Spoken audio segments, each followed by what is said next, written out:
Summer skill programme, જ્યાં વાત કરીશું COPA, computer operator and programming assistant.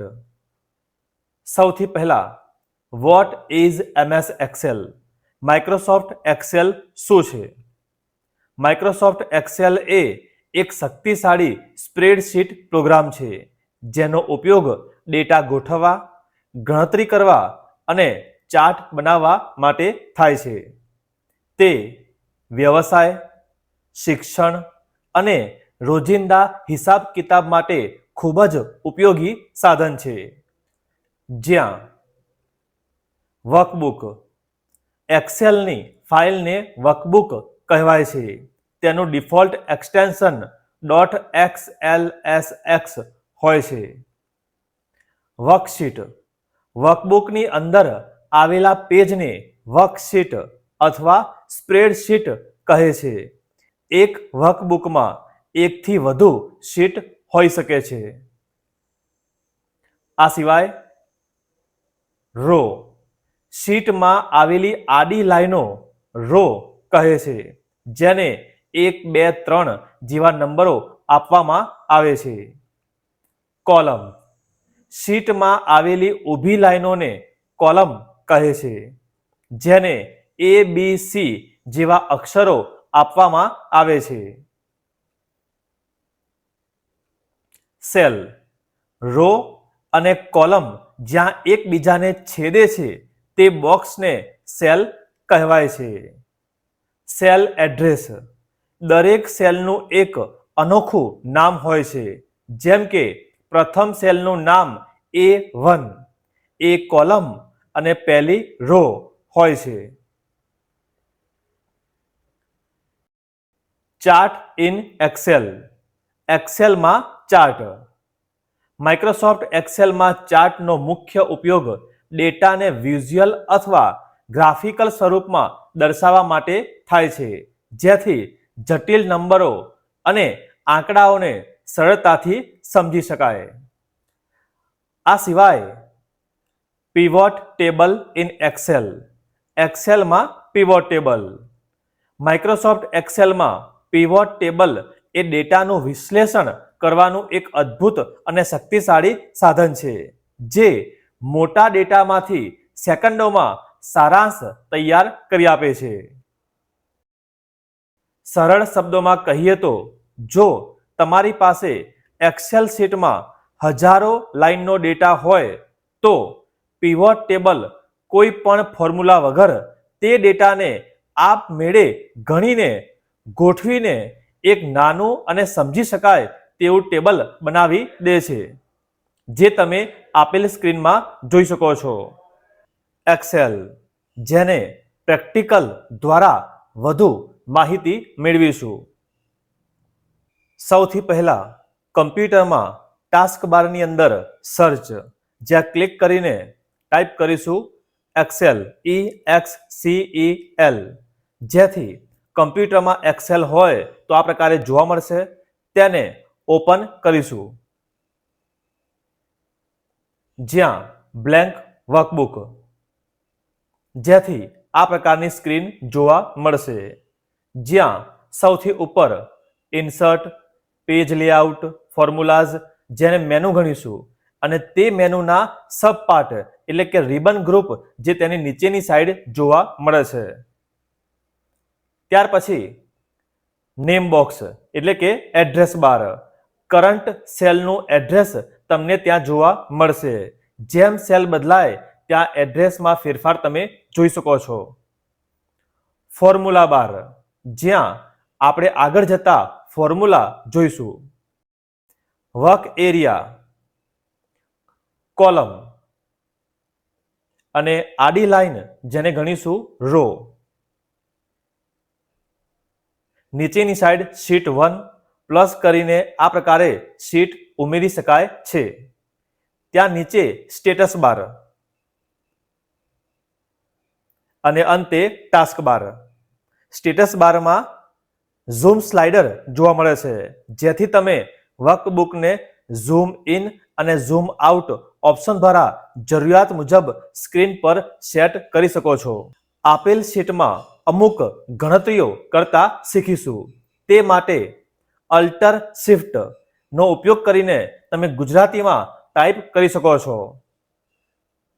આ પ્રકારે સરવાળો, બાદબાકી, સરેરાશ, શેષ અને મધ્યક વિશે માહિતી મેળવીશું. જ્યાં તમે આ પ્રકારે સામાન્ય ફેરફારો દ્વારા ઓપ્શનનો ઉપયોગ કરીને જરૂરિયાત મુજબ તેને સેટ કરી શકો છો. પ્રથમ સંખ્યા, નીચે બીજી સંખ્યા લઈશું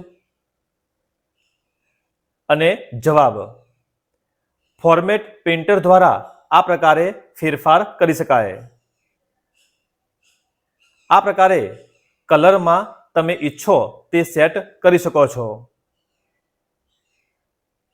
સંખ્યા પણ આ પ્રકારે અક્ષર નાના હોવાથી તેને પણ આપણે જાતે ફેરફાર કરીશું. ત્યાર પછી જવાબ equal to sum, SUM bracket. ત્યાર પછી માઉસ દ્વારા બે સંખ્યાને ક્લિક કરીને આ પ્રકારે તેનો જવાબ મેળવી શકાય.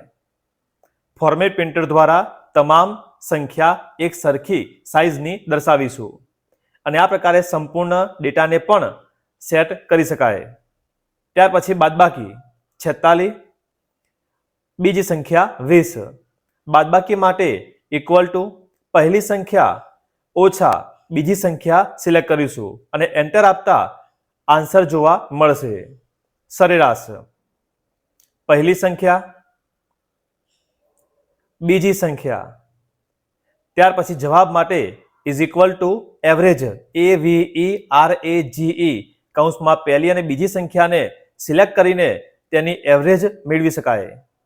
શેષ, પહેલી સંખ્યા બીજી સંખ્યા વડે ભાગીશું તો તે માટે ઇઝ ઇક્વલ ટુ મોડ, પહેલી સંખ્યા અલ્પવિરામ બીજી સંખ્યા, જેથી તમને શેષ મળશે. મધ્યક, મધ્યક માટે ઇઝ ઇક્વલ ટુ મેડિયન, MEDIAN પહેલી સંખ્યા અલ્પવિરામ બીજી સંખ્યા, જેથી તમને તેનો મધ્યક મળશે. તો આ પ્રકારે સામાન્ય ગણતરીઓ કરી શકાય. તમે ઈચ્છો તો ઝૂમ ઇન કરીને ઉપરની સાઈડ એક હેડિંગ પણ દર્શાવી શકાય, તેમજ ઓલ બોર્ડર્સ, જેથી તે ખાના સ્વરૂપે જોવા મળશે. અને કલરમાં પણ તમે ફેરફાર કરી શકો છો.